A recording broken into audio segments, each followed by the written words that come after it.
This is NDTV, and you're watching NDTV Profit.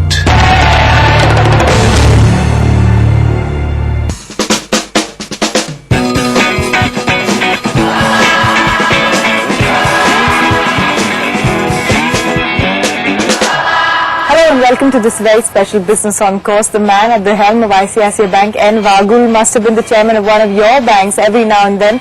He changed his jobs, but the defining moment came when he took over as the chairman of ICICI Bank.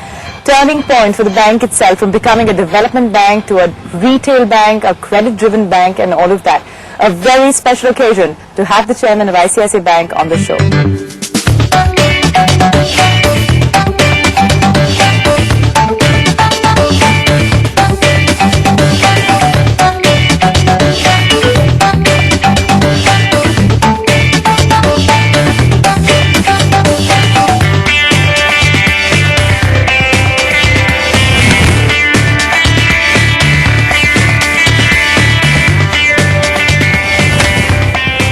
Mr. Vagul, welcome to the show. It's such a pleasure speaking to you on Business on Course. Thank you. And it's also definitely a pleasure seeing you, in an avatar that goes beyond being the chairman of ICICI Bank. For you, what has golf meant all this while, and when do you pick it up? I picked it up 3 years back. Oh, that's fairly late. I mean, you didn't have the time, I'm imagining, before that. I didn't, it's not correct to say I didn't have the time, but I didn't have the inclination. Why was that? Somehow or other I was glued on to cricket. Like all of us in India. And But when you say you were glued on, did you feel like playing it? Did you play it? No. I stopped playing about nearly 20-25 years back. And I played tennis, I played badminton. You were always a sports person right from the start? I was interested in sports, so it's not correct to say I'm a sports person. People who are watching the show possibly, of course, associate the fact that you're, of course, the chairman of ICICI Bank, but they also realize that you've taken a conscious decision to go in a bit of a background, being the man who actually transformed the entire bank from being a development bank to what it is today. At what stage did you feel like taking a back seat? 96. Actually, it had something to do with... I can say without being accused of a certain sense of egoism, but I was responsible for asking Kamath to come and take over. Nobody ever actually questions also the fact that it's very critical to the bank that you made that choice. Yeah, I remember at that time they made this proposition to the board. None of the board members have ever heard of Kamath. Okay.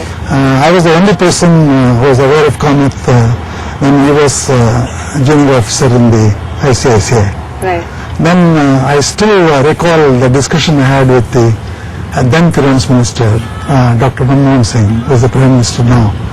I went to his room and said that this is the way in which I feel that Mr. Kamath will have to come in my place. What was his reaction? His reaction was...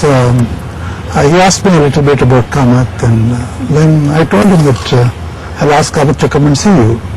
I think he was gracious enough to say that I trust you.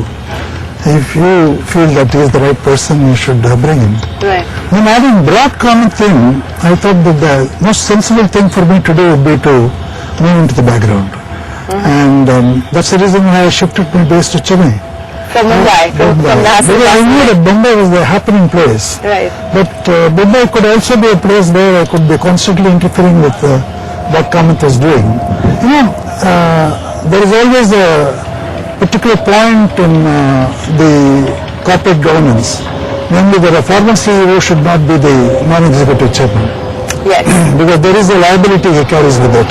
Most of the customers know him and staff know him. Right. And if there is a problem, they intend to move towards him for help and support. There's so much more we have to talk to Mr. Vagul about. This is just what he's up to right now. The history of Mr. Vagul is absolutely amazing because the banking sector, when he started out, was nowhere. But it's possibly the golden time for the entire space, and that's what we'll talk about. That's as we get on the show.